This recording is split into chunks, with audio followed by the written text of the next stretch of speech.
Hello, dear students. Welcome again and a very good morning to all of you. So, guys, today I am going to start exercise number 4.5 of determinant class 12th chapter. So, basically जो हम लोग lecture 10 देखे थे उसमें क्या देखा था हमने एडजॉइंट निकालना एंड इनवर्स निकालना। ऑलमोस्ट हम लोग अच्छे तरीके से पढ़ चुके थे। आज उसी से बेस्ड एक्सरसाइज 4.5 है, but before started this exercise मैं आपको एक छोटा सा ट्रिक्स बता देना चाहता हूँ जो कि इस एक्सरसाइज में आपको बहुत ही ज़्यादा इंपॉर्टेंट होने वाले हैं। वो क्या है, सिंपल आप देख लो गाइज। जब भी आप को फैक्टर निकालते हो तो उसमें हमें क्या साइन का ख्याल रखना पड़ता है, रखना पड़ता है कि नहीं। जैसे माइनर्स जो होते हैं, एक मिनट आपको अच्छी तरह से समझाता हूँ। जैसे देखो A11 हुआ, A12 हुआ और A13 हुआ। 3x3 के लिए ही मैंने सोचना पड़ता है। 2x2 के लिए तो एडजॉइंट निकालना बहुत ही ईजी है, बस साइन चेंज कर दो और इंटरचेंज कर दो, नंबर्स को हो जाएंगे। A21 हो गया, A22 हो गया और A23 हो गया। A31 हो गया, A32 हो गया और A33 हो गया।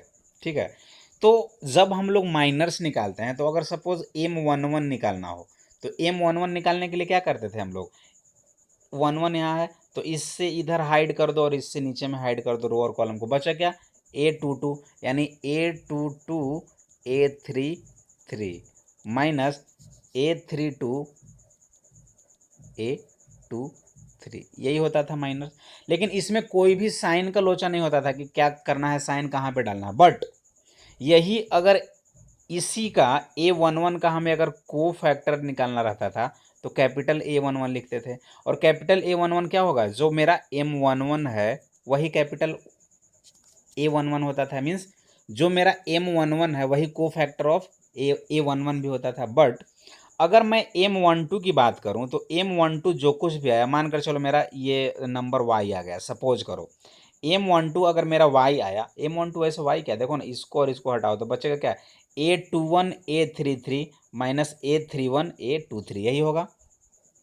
तो जो मैं यहाँ से इसका को फैक्टर निकालूंगा A12, ये क्या होता है, निगेटिव हो जाएगा, निगेटिव ऑफ M12 होगा। होगा कि नहीं होगा, क्यों होगा, तो A11 A12 कैपिटल को फैक्टर की बात कर रहा हूँ, A13 A21 A22 A23 A31 A32 A33।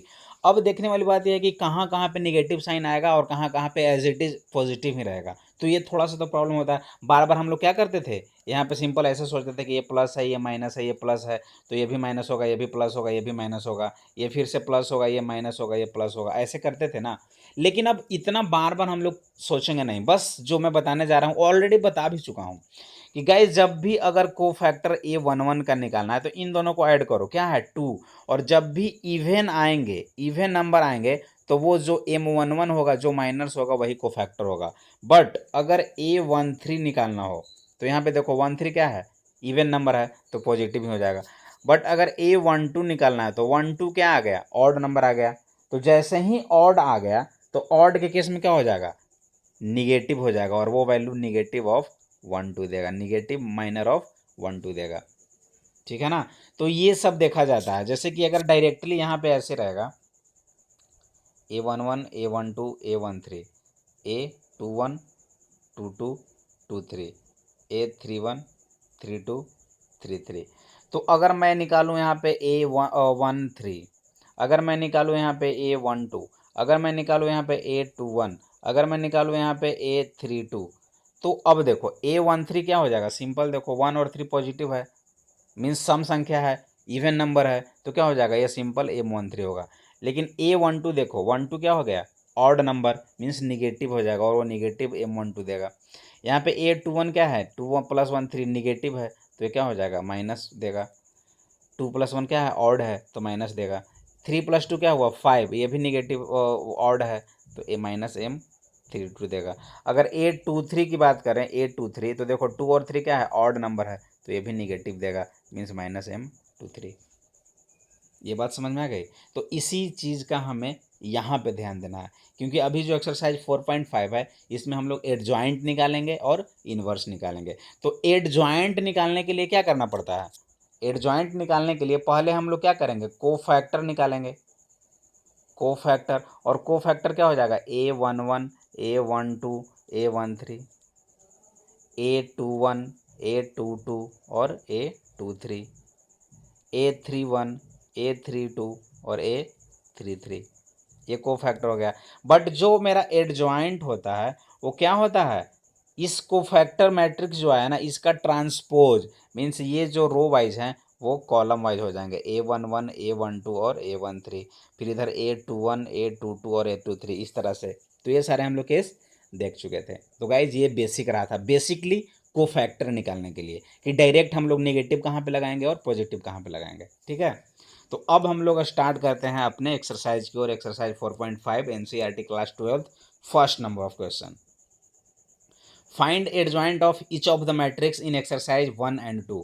जो 1 एंड 2 है इसमें हमें एडजॉइंट निकालना। सिंपल देखो, आप एडजॉइंट निकालने के लिए क्या करोगे, अब तो ये 2x2 का है तो इसमें कुछ टेंशन ही नहीं है, ये तो डायरेक्टली भी आप बना सकते हो कि जब भी 2x2 का होगा तो इसको हम लोग क्या करते हैं, इंटरचेंज करते हैं। तो इंटरचेंज करेंगे तो क्या हो जाएगा, ये यहाँ पे 4 और यहाँ पे 1, और इन दोनों का क्या हो जाएगा, सिर्फ साइन चेंज होगा। तो +2 है तो -2, और ये +3 है तो -3। ये मेरा आंसर हो गया, एडजॉइंट आ गया। देख लो, आप चेक कर लो, देख लो मैंने निकाला है 4 - 2, तो 4 - 2 -3 1, तो -3 1, डायरेक्ट हो गया। हुआ कि नहीं हुआ, यहाँ पे डायरेक्ट कि इन दोनों को क्या करेंगे, इंटरचेंज करेंगे, और इन दोनों का साइन चेंज करेंगे, इन दोनों का साइन चेंज और इन दोनों को इंटरचेंज। अगर मैं इससे बात करूं, इससे निकालने के लिए, तो एडजॉइंट क्या होता है, ट्रांसपोज ऑफ कोफैक्टर मैट्रिक्स। तो सबसे पहले कोफैक्टर निकालेंगे A11। तो A11 क्या हो जाएगा, देखो 1 और 1 क्या है, इवन नंबर, तो प्लस ही रहेगा। A12 क्या है, 12 ऑड नंबर, तो माइनस साइन लग जाएगा। A21 तो ये भी ऑड है तो माइनस साइन लगेगा। A22 तो ये एज इट इज बन रहा है, 1 रह जाएगा। A11 क्या हो जाएगा, 11 के लिए +4 तो +4। A12 तो A12 के लिए +3, तो यहाँ पे 12 अगर ऑड आया तो -3 हो जाएगा। A21 क्या हो जाएगा, A21 का वैल्यू 2 हो जाएगा, तो यहाँ पे ऑड है तो -2। ये A22 1। तो A11 एडजॉइंट निकालने के लिए क्या करना पड़ेगा, A11 यहाँ पे और A12 डायरेक्ट इसका मैं ट्रांसपोज ले लिया हूँ। तो 4 - 3 इधर नहीं लिखा कर, किधर लिखाएगा, 4 - 3 और -2 1 ऐसा लिखागा। तो ये क्या हो जाएगा, एडजॉइंट हो गया डायरेक्ट। अब देखो A11 पॉजिटिव निगेटिव कैसे आया था, देखो A11 है, 11 क्या हो जाएगा, दोनों को ऐड करने पे इवन नंबर तो पॉजिटिव। 2 3 आया, ये मैं बता रहा हूँ, 2 3 आया तो ऑड है तो निगेटिव। ठीक है, 4 2 अगर रहेगा, A42 का वैल्यू निकालना, तो 4 और 2 क्या है, इवन तो पॉजिटिव। 2 2 रहेगा तो 2 और 2 इवन है तो पॉजिटिव। जैसे ही सम अगर इवन आ जाए तो पॉजिटिव, और सम अगर ऑड आ जाए तो निगेटिव। ठीक है, अब कंप्लीट हो गया। नेक्स्ट, ये 3x3 मैट्रिक्स का है, तो 1 -1 2, इसका क्या करना है, हमें एडजॉइंट निकालना है, एडजॉइंट ऑफ अ मैट्रिक्स। तो क्या हो जाएगा एडजॉइंट, सिंपल देखो आप, A11 क्या हो जाएगा, इसको इसको हटाओ, तो 3 - 0 क्या हो गया, 3। अभी साइन में नहीं लिख रहा हूँ, सिंपल माइनर्स लिख रहा हूँ, ये सारे माइनर्स का वैल्यू है। A12 तो 12 जैसे ही आया मुझे माइनस लगाने पड़ेंगे, अब को फैक्टर है ना तो माइनस लगाने पड़ेंगे। तो देखो 12 लिखने के लिए इसको हटाओ और इसको हटाओ, क्या हुआ 2 और माइनस ऑफ -10 यानी -8, 2 और 2 और माइनस ऑफ माइनस यानी 2 + क्या 12 हो गया। तो 12 जैसे हुआ, लेकिन यहाँ पे तो 1 और 2 है तो -2 हो जाएगा। मीन्स यहाँ पे साइन चेंज करेगा, यहाँ पे साइन चेंज करेगा, यहाँ पे साइन चेंज करेगा, यहाँ पे साइन चेंज करेगा, बाकी जगह साइन चेंज नहीं करेगा, क्योंकि बाकी जगह पे अगर हम लोग ऐड कर रहे हैं तो सब इवन नंबर्स आ रहे हैं। ठीक है, तो देखो A13 क्या हो जाएगा, इसको हटाओ इसको हटाओ, तो 0 माइनस ऑफ -6 मीन्स +6, तो सही रहा। A21 क्या हो जाएगा, A21 लिखने के लिए इसमें इसको हटाओ और इसको हटाओ, क्या हो जाएगा, -1 और 0 यानी -1 ही रहेगा। लेकिन A21 क्या है, यहाँ पे तो साइन चेंज कर जाएगा, निगेटिव हो जाएगा, तो क्या हो जाएगा 1। A22 क्या हो जाएगा, इसको हटाओ और इसको हटाओ, तो 1 माइनस ऑफ -4 मीन्स 5 आ गया, तो एज इट इज रहेगा। बट A23 यहाँ पे निगेटिव आना ही होगा, क्योंकि यहाँ पे 2 और 3 क्या है, ऑड नंबर है। तो A23 का वैल्यू क्या हो जाएगा, इन दोनों को हटाओ तो 1 minus of -1 minus, just a minute क्या है यार, A23 मीन्स ये निकालने के लिए इसको हटाओ और इसको हटाओ, तो 0 और 2 क्या हो जाएगा, 0 - 2 मीन्स -2, तो -2 आया तो एक बार फिर से निगेटिव लेना पड़ेगा, A23 है तो +2। सिमिलरली सारे कोफैक्टर्स को मैंने यहाँ पे निकाला, और एडजॉइंट लिखने के लिए क्या करना पड़ेगा, A11 A12 इधर नहीं, A11 A12 A13 A21 A22 A23 A31 A32 A33, ये ट्रांसपोज लिखा हुआ किसका, कोफैक्टर मैट्रिक्स का। तो जो भी वैल्यू आया यहाँ पे लिख दो डायरेक्ट, ये क्या हो जाएगा, एडजॉइंट। ठीक है, कंप्लीट। नेक्स्ट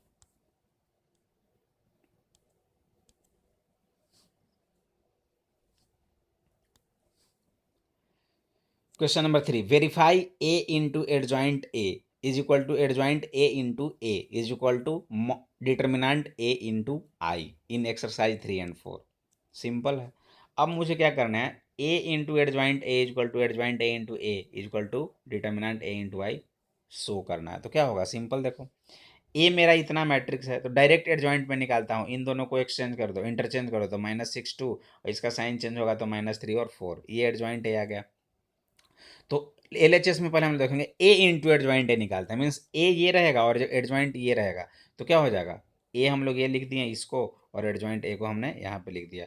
तो ये 2 into 3, 2 into -6 plus 3 into 4 0, 2 into -3 plus 3 into 2 0, -4 into -6 plus -6 into 4 ये भी 0, -4 इंटू -3 प्लस -6 इंटू +2 ये भी 0, मीन्स ये पूरा 0 0 0 आ गया। ठीक है, अब एडजॉइंट ए इंटू मॉड ए निकालेंगे। तो अगर हम लोग एडजॉइंट ए इंटू मॉड ए लिखे तो इसको इधर लिखो और इसको इधर लिखो, अगर करोगे ना गाइज आप तो भी यही आएगा, आप चेक कर लेना, जीरो मैट्रिक्स ही आएगा। तो अब मुझे बेसिकली ये चेक करना है कि क्या ये जो मैट्रिक्स आया यहाँ पे क्या इसके इक्वल होगा। तो डिटर्मिनेंट ए इंटू आई, तो डिटर्मिनेंट ए का वैल्यू कितना हो जाएगा, -12 माइनस ऑफ -12, ये कितना आ जाएगा, 0 आ गया। तो अब हम देख लो यहाँ पे डिटर्मिनेंट ए इंटू आई है, तो 0 इंटू आई सेकेंड ऑर्डर का 1001, तो जैसे ही 0 इंटू समथिंग करेंगे तो वो तो 0 ही दे देगा ना, और ये मेरा यहाँ पे देखो 0 ही आया हुआ था, तो हम लोग नहीं बोल सकते कि L H S equal to R H S हो गया। सिंपल, जैसे ही एडजॉइंट ए इंटू ए किया था या ए इंटू एडजॉइंट ए किया था, उसका जो वैल्यू आया था वो मेरा जीरो मैट्रिक्स आ गया था सेकेंड ऑर्डर का, और जब मैं डिटर्मिनेंट निकाला तो डिटर्मिनेंट का वैल्यू ही 0 आ गया, और आई तो ऑलरेडी 1001 होगा इन आइडेंटिटी मैट्रिक्स। तो यहाँ से जैसे ही हम लोग सॉल्व किए तो ये भी वैल्यू वही जीरो मैट्रिक्स ही आ गया, तो ये दोनों क्या हो गया, इक्वल हो गया। ठीक है, नेक्स्ट इसका क्वेश्चन नंबर 4, ये भी सेम है, आप खुद कर सकते हो, फिर भी मैं बता रहा हूँ। 1 - 1 2 3 0 - 2 1 0 3। ठीक है, तो इस केस में पहले हम क्या करेंगे, एडजॉइंट ए निकालेंगे, क्योंकि हमें क्या करना है, A into adjoint A is equal to adjoint A into A is equal to determinant A into I, यही प्रूव करना है। तो एडजॉइंट ए निकालने के लिए क्या करना पड़ेगा, देखो A11 A12 A13 सब क्या है, ये सबको factor A21 A22 A23 A31 A32 A33। तो A11 क्या हो जाएगा, इसको हटाओ इसको हटाओ, तो ये 0 आएगा, तो ये 0 होगा। A12 इसको हटाओ इसको हटाओ, तो क्या हो जाएगा, 3 इंटू 3 9 माइनस ऑफ -2 मीन्स 11 हो गया, तो 11 आ गया ना, लेकिन A12 है तो 12 क्या हो जाएगा, निगेटिव में आएगा 11, तो यहाँ पे -11। A13 इसको हटाओ इसको हटाओ, तो 0 - 0 0, तो ये तो ऑलरेडी 0 ही रहेगा। Similarly A21 A22 A23 A31 A32 A33 निकालेंगे तो जो वैल्यू आ जाएगा ये क्या हो जाएगा, यहाँ पे 1 होगा, यहाँ पे 032 -11 18 0 - 13। ठीक है, अब ये क्या आ गया, एडजॉइंट ए का वैल्यू आ गया, लेकिन मुझे एडजॉइंट ए इंटू ए निकालना है, तो ए मैट्रिक्स ये रहा, तो इसको हम लोग यहाँ पे लिख दिए। अब इन दोनों का मैट्रिक्स का मल्टीप्लिकेशन करेंगे, तो जैसे ही मैट्रिक्स का मल्टीप्लिकेशन होगा गाइज क्या हो जाएगा, देखो इस रो का इस कॉलम के साथ यहाँ पे लिखा जाएगा, फिर से इसी रो का इस कॉलम के साथ लिखेंगे तो यहाँ पे लिखा जाएगा, अगेन इसी रो का इस कॉलम के साथ लिखेंगे तो यहाँ पे लिखा जाएगा, देन सेकेंड रो का फर्स्ट कॉलम के साथ यहाँ लिखा जाएगा, सेकेंड रो का सेकेंड कॉलम के साथ मल्टीप्लाई करने के बाद ऐड करने के बाद यहाँ लिखा जाएगा, सेकेंड रो थर्ड कॉलम यहाँ, थर्ड रो फर्स्ट कॉलम यहाँ, थर्ड रो सेकेंड कॉलम यहाँ, थर्ड रो थर्ड कॉलम यहाँ, मीन्स जो मैट्रिक्स आएगा मेरा ये आ जाएगा, एडजॉइंट ए इंटू ए 11 0 0 0 11 11 0 0 11। ठीक है, एल एच एस कंप्लीट। अब आर एच एस की ओर मूव करते हैं, मुझे क्या करना है, डिटर्मिनेंट ए इंटू आई, तो डिटर्मिनेंट ए का वैल्यू क्या होगा, अब देखो, अब डिटर्मिनेंट ए निकालने के लिए मैं ऐसे करता हूँ ना, एक्सपेंशन थ्रू कॉलम 2 के करते हैं, क्योंकि इस कॉलम 2 में ना 2 एलिमेंट जीरो हैं, तो उसे करने की ज़रूरत ही नहीं होगी। तो एक्सपेंशन अलोंग कॉलम 2 करेंगे तो क्या हो जाएगा, प्लस के बाद ये माइनस आता है तो माइनस ऑफ -1 क्या हो जाएगा, +1, यानी +1 इंटू इसको हटाओ 9 + 2 11, यानी डिटर्मिनेंट ए का वैल्यू कितना आ गया, 11 आ गया। तो RHS में क्या हो जाएगा, डिटर्मिनेंट ए इंटू आई हो जाएगा। तो डिटर्मिनेंट ए का वैल्यू 11 और आई का वैल्यू क्या हो जाएगा, आई मैट्रिक्स 3 का हो जाएगा, 3 × 3 तो 1 0 0 0 1 0 और 0 0 1। जैसे ही मल्टीप्लाई करेंगे तो देखो 11 यहाँ पे हो जाएगा, यहाँ भी 11 और यहाँ भी 11, यानी इस तरह से हो जाएगा। तो क्या ये मैट्रिक्स और ये मैट्रिक्स इक्वल नहीं है, यानी LHS इक्वल टू RHS नहीं बोल सकते हैं, यस। तो क्या हो गया, प्रूव्ड हो गया, कंप्लीट।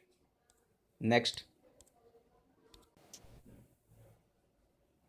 सो डियर स्टूडेंट्स, अब हम लोग मूव करते हैं क्वेश्चन नंबर 5 की ओर। क्या बोला गया question number 5, find the inverse of each of the matrices if exist in given exercise 5 to 11। Means अब क्वेश्चन नंबर 5 से लेकर 11 तक मुझे क्या करना है, जो गिवन मैट्रिक्स दिया हुआ है ना, मैट्रिक्स, उसका क्या निकालना है, इनवर्स निकालना है। कैसे होगा, हम लोग देख चुके हैं कि जब भी इनवर्स निकालते हैं मैट्रिसेस का, तो ए इनवर्स इक्वल टू क्या होता है, एडजॉइंट ए और डिवाइड बाय डिटर्मिनेंट ए। ये तो हम लोग पढ़ चुके हैं कि ए इनवर्स जो होता है वो होता है एडजॉइंट ए इंटू इंटू नहीं, डिवाइड बाय डिटर्मिनेंट ए। बस इसी कॉन्सेप्ट का यूज़ करना है। अभी तक हमने एडजॉइंट ए निकाल रहा था, तो इसमें भी हमें एडजॉइंट ए निकालना पड़ेगा, लेकिन एडजॉइंट ए भी निकालना पड़ेगा और डिटर्मिनेंट ए भी निकालना पड़ेगा। दोनों निकालने के बाद क्या करेंगे, डिवाइड कर देंगे, और जो आंसर आएगा वही मेरा इनवर्स कहलाएगा। ठीक है, तो इसमें चेक करते हैं, 2 - 2 4 3, इस पे ये दिया हुआ है मैट्रिक्स है, तो क्या करेंगे, ए इनवर्स इक्वल टू क्या हो जाएगा, adjoint A by determinant A. तो एडजॉइंट ए निकालने के लिए फर्स्ट ऑफ ऑल क्या करना पड़ेगा, सिंपल देखो, आप इन दोनों को इंटरचेंज कर दो। तो इंटरचेंज करने के बाद क्या आ जाएगा, ये 2 3 है तो यहाँ पे 3 2 हो जाएगा। इसमें साइन सिर्फ चेंज करो, -2 और 4 है तो +2 और -4 हो जाएगा डायरेक्टली। तो ये क्या हो गया, एडजॉइंट ए का वैल्यू आ गया। अब डिटर्मिनेंट ए निकालने के लिए क्या हो जाएगा, 3 2 6 -8, यानी 6 -8 कितना हो जाएगा, 14। तो ए इनवर्स इक्वल टू क्या हो जाएगा, adjoint A divide by determinant A. तो एडजॉइंट ए क्या आ गया, 3 2 -4 2 और डिवाइड बाई 14, तो क्या हो जाएगा, 3/14 2/14 -4/14 और 2/14। या इसको डायरेक्टली ऐसे लिख सकते थे, A inverse is equal to 1/डिटर्मिनेंट ए इंटू एडजॉइंट ए, ये भी तो लिख सकते हैं ना। तो 1/डिटर्मिनेंट ए कितना हो जाएगा, 1/14, तो 1/14 और यहाँ पे एडजॉइंट ए ये वाला। डायरेक्टली ये बोल सकते हैं कि ए इनवर्स जो होगा, यहाँ से 1/14 कॉमन भी आप ले सकते हो, ये तो आप पे डिपेंड करता है। ठीक है, डायरेक्टली जो मेरा एडजॉइंट ये आया था, तो A inverse is equal to क्या हो जाएगा, 1/डिटर्मिनेंट ए इंटू एडजॉइंट ए लिखेंगे, और इसके बाद डायरेक्ट हम लोग कर सकते हैं, 1/डिटर्मिनेंट ए 14 है और ये एडजॉइंट ए हो गया। या इसको हम लोग क्या किया, डिवाइड ए कर दिया, और डिटर्मिनेंट ए से हम लोग डिवाइड किए, तो 3/14 2/14 -4/14 और 2/14। फिर वही बात हुआ, 1/14 को कॉमन लेना पड़ा, तो 1/14 कॉमन लिए तो ये आ गया। तो आप किसी भी तरह से कैसे भी कर सकते हो। ये रहा था क्वेश्चन नंबर 5। बाकी जो क्वेश्चन नंबर 6 है, बिल्कुल ही क्वेश्चन नंबर 5 का जीरोक्स कॉपी है, बस डिजिट सिर्फ इधर उधर है, डिजिट सिर्फ एक्सचेंज है, वो तो आप इजीली कर सकते हैं गाइज। ये क्वेश्चन नंबर 7 है, क्वेश्चन नंबर 8 आप देख लो और क्वेश्चन नंबर 9 देख लो। ये तीनों 7 8 एंड 9 तीनों और 10 चारों ये जो है ना एक ही वेस्ट पे हैं। तो मैं इसमें 4 में सिर्फ 2 क्वेश्चंस करने वाला हूँ, एक 7 नंबर कर देता हूँ, इसके बाद आपको 10 नंबर करूँगा। ठीक है, बाकी के 8 एंड 9 आपको करने हैं। ठीक है, तो बेसिकली इन क्वेश्चन नंबर 7 देखते हैं, उसके बाद 10 देखेंगे। ठीक है, 7 के बाद 10 देखेंगे। तो 7 नंबर क्वेश्चन में क्या बोला है, 1 2 3 0 2 4 0 0 5, इसका क्या करना है, इन्वर्स निकालना है। तो इन्वर्स निकालने के लिए फर्स्ट ऑफ ऑल हमें क्या करना पड़ेगा, एडजॉइंट ए निकालना पड़ेगा और डिटर्मिनेंट ए निकालना पड़ेगा। तो डिटर्मिनेंट ए देखो, या तो एक्सपेंशन अलोंग कॉलम 1 भी कर सकते हो, या एक्सपेंशन अलोंग रो 3 भी कर सकते हो, क्योंकि यही एक दो रो और कॉलम है जिसमें नंबर ऑफ एलिमेंट्स जीरो क्या है, मोस्टली हैं, ज़्यादा हैं, दो दो एलिमेंट्स जीरो हैं, तो इजिली हम लोग यहाँ से डिटर्मिनेंट निकाल सकते हैं। तो चलो एक्सपेंडिंग अलोंग कॉलम 1 की है, तो 1 इंटू क्या हो जाएगा, इसको हटाओ 10, तो डिटर्मिनेंट ए का वैल्यू कितना आ गया, 10। चलो अब एडजॉइंट ए निकालते हैं। तो एडजॉइंट ए निकालने के लिए A11 A12 A13 A21 A22 A23 A31 A32 A33 निकालना पड़ेगा। तो A11 क्या हो जाएगा, आप देख लो, 1 कॉमन लेंगे तो 10 हो जाएगा। A12 क्या हो जाएगा, इसमें माइनस साइन आएगा, तो A12 क्या हो जाएगा, 0 माइनस 0 0 हो जाएगा। इसके अलोंग देखो, रो हटाओ और कॉलम हटाओ, तो 0 माइनस 0 0 यानी 0 हो गया। A13 3 के अलोंग देखो, तो इसको रो और कॉलम को हाइड करो, बच्चा क्या, 0 2 0 0 यानी 0 आ जाएगा, तो ये भी 0 ही रहेगा। A13 ये 0। A21 मीन्स इसके अलोंग, अब देखो A21, तो इसे हटाओ, बच्चा क्या, 2305 यानी 10 माइनस 0 10 आया, तो 10 आ गया A21। बट 2 और 1 को जैसे ही ऐड कर रहे हैं तो क्या हो रहा है, ऑड नंबर हो रहा है, तो A21 क्या हो जाएगा, माइनस साइन ऐड करो उसमें, -10 हो गया। A22 इसके अलोंग देखो, तो क्या हो जाएगा, 5 माइनस 0 यानी 5, तो इसका तो साइन चेंज नहीं होगा क्योंकि 2 2 4 ये इवन नंबर है। A23 हाँ, यहाँ पे साइन होगा चेंज, तो A23 क्या हो जाएगा, और इसको हटाओ यानी 0 माइनस 0 0, तो 0 लिखो या माइनस 0 लिखो कोई फर्क नहीं पड़ता। A31 0 इंटू समथिंग कुछ भी रहा तो क्या हो जाएगा, 0 ये रहा, खत्म ये खत्म, क्या हुआ, 8 माइनस 6 यानी 2, तो 2 हो गया। A32 इसको इसके अलावा इसको हटाओ 4 हो जाएगा, लेकिन A32 जो है ये क्या है, ऑड नंबर है, तो यहाँ पे क्या आ जाएगा, माइनस साइन आ जाएगा यानी -4। सिमिलरली A33 क्या हो जाएगा, 2, तो A33 क्या हो गया, 2। अब लिख दो 10 0 0, तो 10 0 0, फिर -10 5 0, तो -10 5 0, 2 -4 2, तो 2 -4 2, ये क्या आ गया मेरा, एडजॉइंट ए आ गया। अब मेरे पास एडजॉइंट ए भी आ गया और डिटर्मिनेंट ए भी आ गया, तो इन्वर्स नहीं निकलेगा, इन्वर्स क्या हो जाएगा, एडजॉइंट ए बाई डिटर्मिनेंट ए, यानी 1 by determinant A into adjoint ए, तो 1/10 इंटू ये एडजॉइंट है, यही मेरा क्या हो जाएगा, आंसर हो जाएगा, यानी ए इनवर्स हो गया। तो guys question number 7 complete. Question number 8 number जो क्वेश्चन है वो आपको खुद करना, 9th नंबर भी आप करो। अब जो बचा 10th 11th 12th 14 15 जो भी बचे हुए एक्सरसाइज है वो मैं अब नेक्स्ट वीडियो में करूँगा, वो भी कंप्लीट करेंगे, उसके बाद एक नए टॉपिक की ओर मूव करेंगे। तो गाइज आज के लिए इतना ही। Thanks for watching and please subscribe to my channel and don't forget to share with your friends guys. तो guys thank you so much, have a nice day, bye bye, मिलते हैं हम लोग कल अब।